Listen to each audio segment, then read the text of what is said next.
sexto ano, tudo bem com vocês?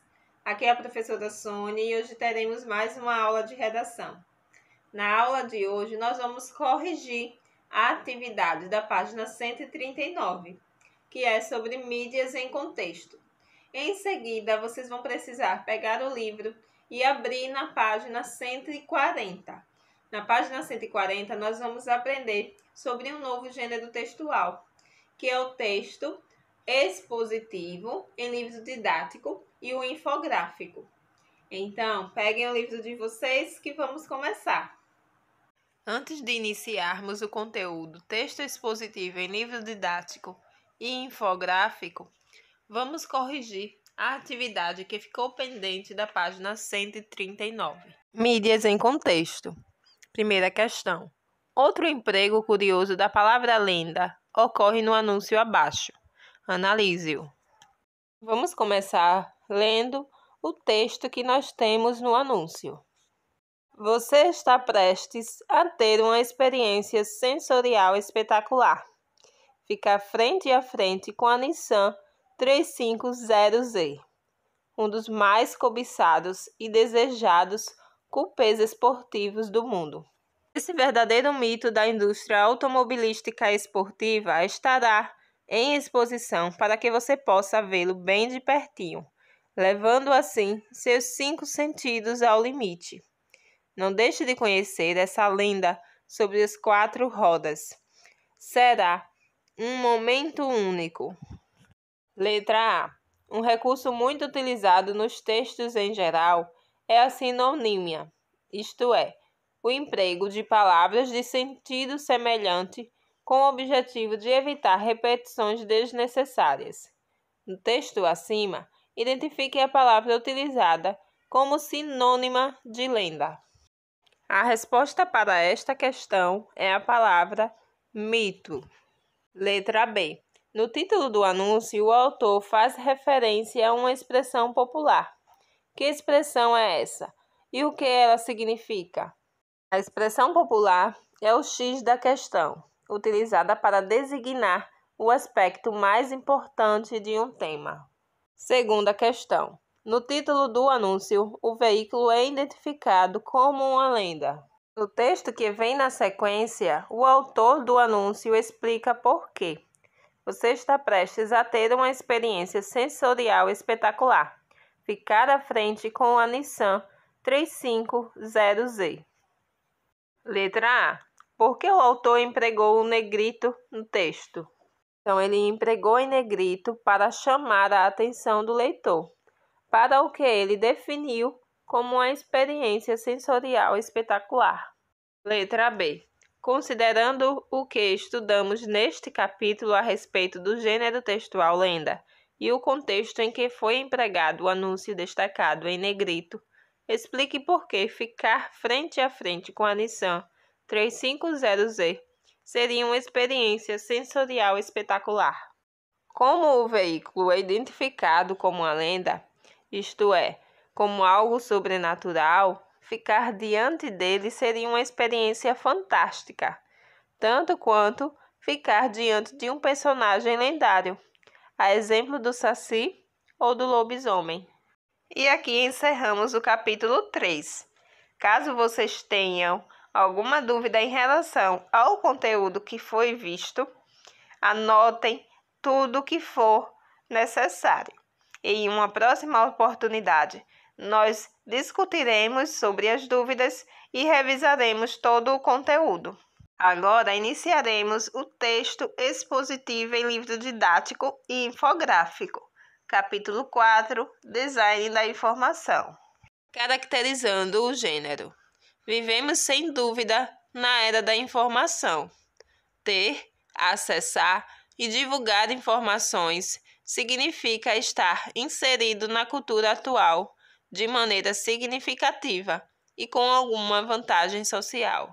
A invenção de tecnologias que permitem o registro dessas informações, como a invenção da linguagem escrita, passando pela imprensa e chegando à internet, possibilitou ampliar ainda mais o conhecimento da humanidade, já que os novos conhecimentos partes dos já existentes para negá-los, corrigi-los ou ampliá-los.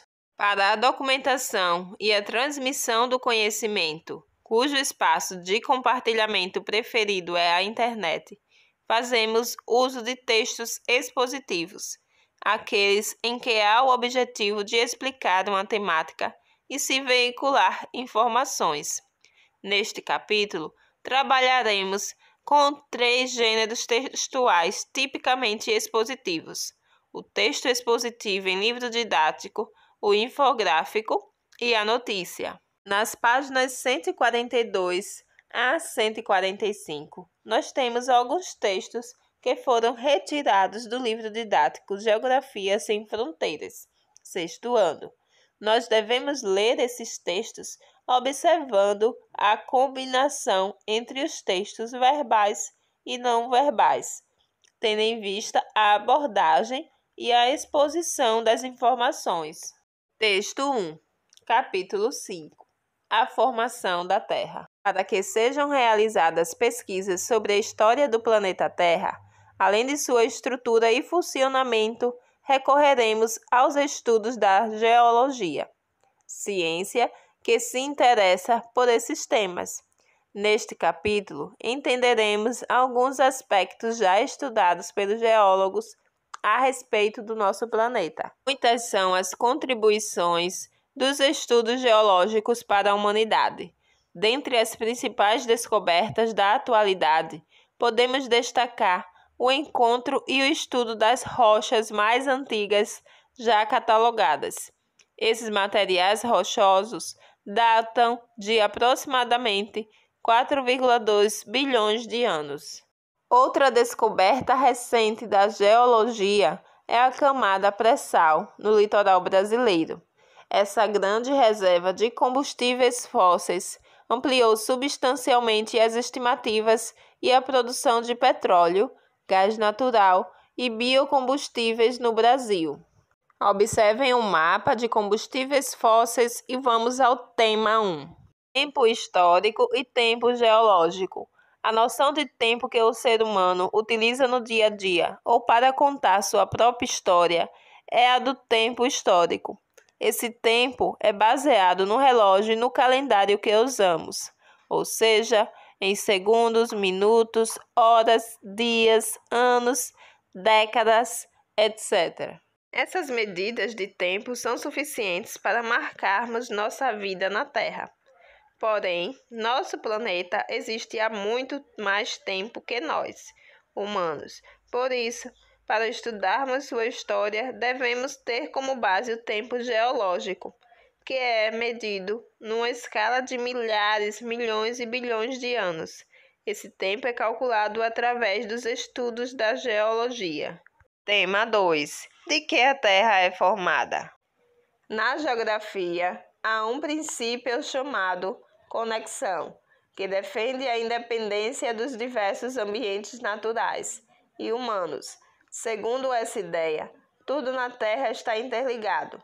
Por isso, o homem deve se preocupar em não realizar atividades que interfiram ou modifiquem completamente um ambiente natural, para que não haja um desequilíbrio na natureza e prejudique assim os espaços natural e geográfico.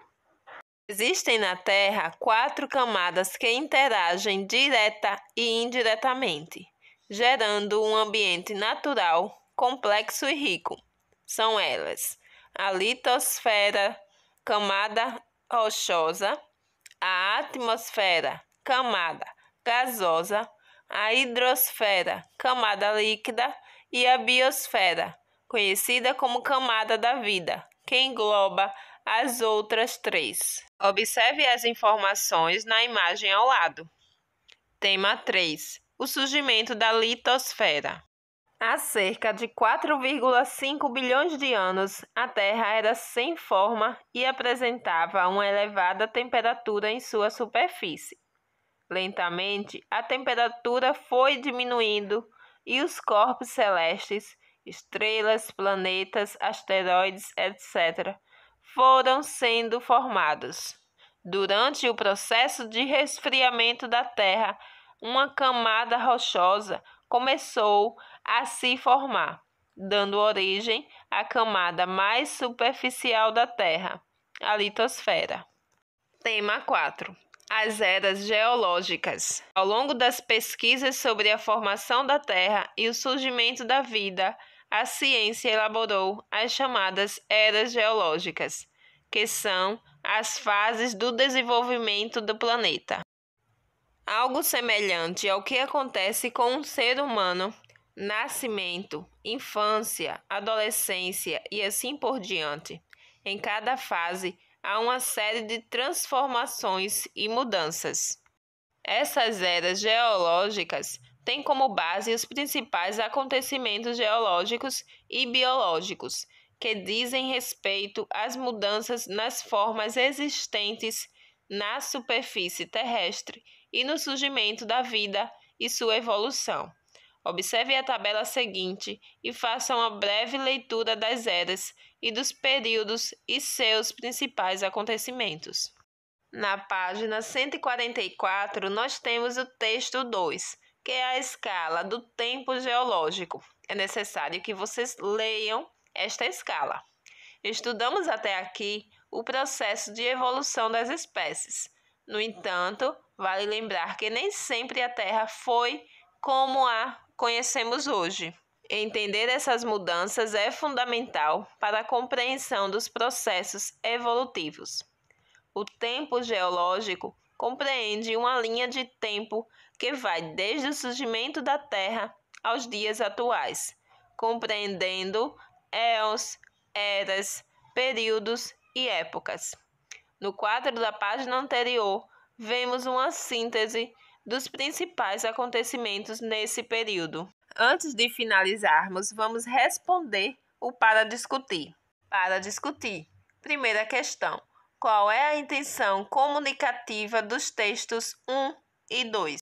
Então, a intenção tanto do texto 1 quanto do texto 2 tem a função comunicativa de expor informações. Questão 2.